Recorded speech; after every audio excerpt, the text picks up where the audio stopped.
What's going on, guys? It's Jono. Today we're going to be talking about something super exciting. It's how you can use GoHighLevel, right, to automatically populate forms, surveys, appointments, landing pages, how you can direct a client to your website.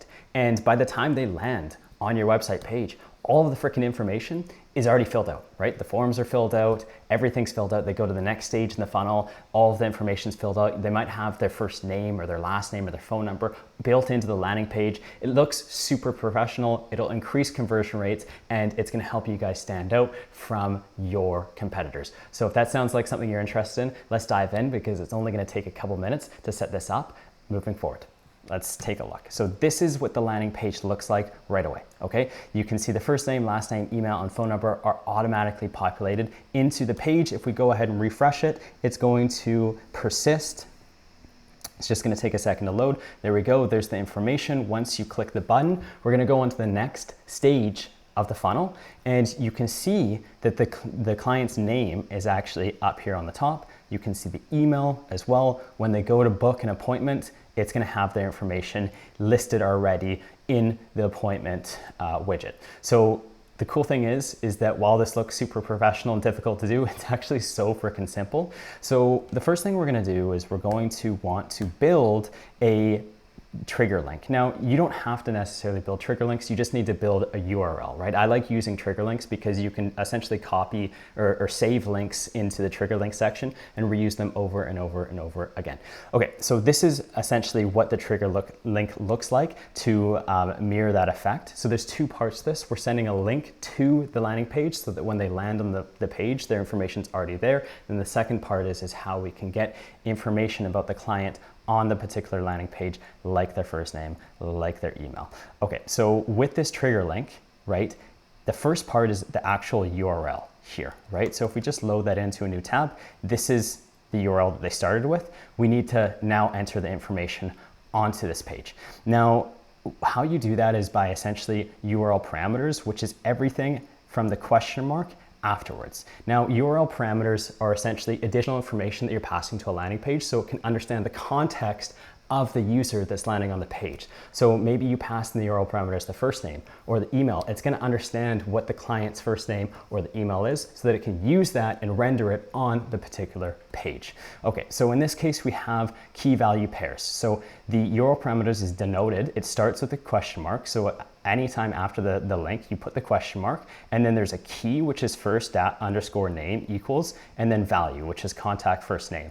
And then it just rinses and repeats, and the only distinction is that each key value pair is separated by the and symbol right here. So there's multiple ands between first and last name, between last name and phone number, which is here, and between phone number and the email. Right? Now, how do you know what to put here? Well, it's quite actually simple. The first thing that you want to do is get the key, which is the first name, right? So if you go into the builder, it's actually going to show you the query key right here. So you can change this if you want. You can name it really whatever you want to, but essentially, and you can read what GoHighLevel says here, the query key that can be used as a URL param to populate this field, right? So in this case, we want to make sure that the first name equals contact first name. Well, how do you get contact first name? Well, if you go into any contact in your CRM and you click more and you populate first name, it's going to show you the contact field, right? So in these curly braces, it's going to say contact.firstname. Now, you don't have to include the contact dot, and you can just get rid of these curly braces, and there's the parameter for first name, right? So that's quite simply how we do it. We can go forward with that for the last name and the phone number and the email, and then we get this link. Once again, it's all separated by the and symbols, and it starts with the question mark to denote the key value pairs or the URL parameters. Okay, so now that we've created this test demo link, what we can do is we can simply just send that over to this test client here. So I'm just gonna go ahead and say test, and we're gonna load in that link.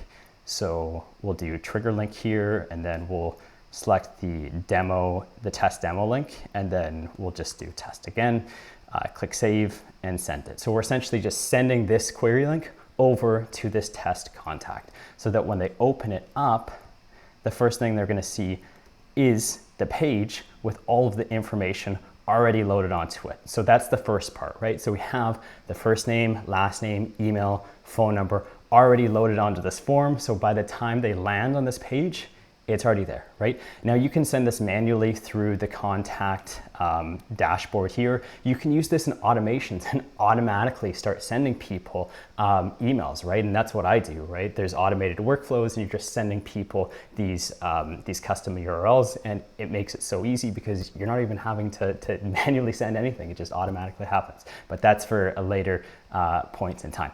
Okay, so we're on the page. We have first name, last name, email, and phone number. You can agree to the terms, and then we're going to pass over to the next page, right?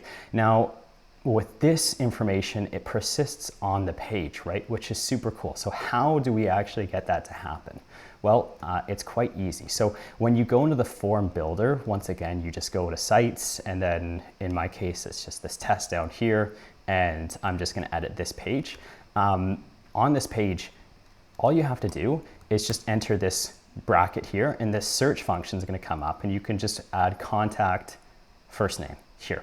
And then for the email, you can just do, once again, contact email. And you can, I mean, like the possibilities are really endless, right? You can really add almost anything that you want onto this page. You can add all the information, you know, regarding that client. You can also add custom values as well. You can see that there is no option for custom values here. Oh, the custom values are down here. So you can actually see that there is no custom values here, right? So if you have a contact, let's say, right, and you have so many custom fields, right, that you want to insert into this, I can't seem to find it here. They'll probably build it out later, but this doesn't actually have to stop you. You can just automatically add that custom value in here. Just because it's not in the search menu doesn't mean we can't add it in. We can just add it in manually. All we're going to do is, for example, we can go type of event, and here we go. We can actually just copy this, and we'll bring it onto the page here. And yeah, that's going to work, right? It's going to automatically load it up. I'll just give you guys an example here to see what that looks like. So in this case, the type of event is a wedding, so it automatically populates wedding. So all of this information can be populated. And then of course, once you, I'm just going to go back to the main page here. Once you pick the time, then it's going to automatically load in the rest of the information. First name, last name, email, phone number, right? And how it loads in this information is that you want to make sure that on the calendar that you have in the test calendar, if we edit this test calendar and we go to forms and payments, we just make sure that it is set to pre-populate fields, sticky contacts, and that's going to load in all the information here, but it's also going to pull it in from the URL parameters here anyway. So in either instance, you're totally fine because it's going to work 2 times over.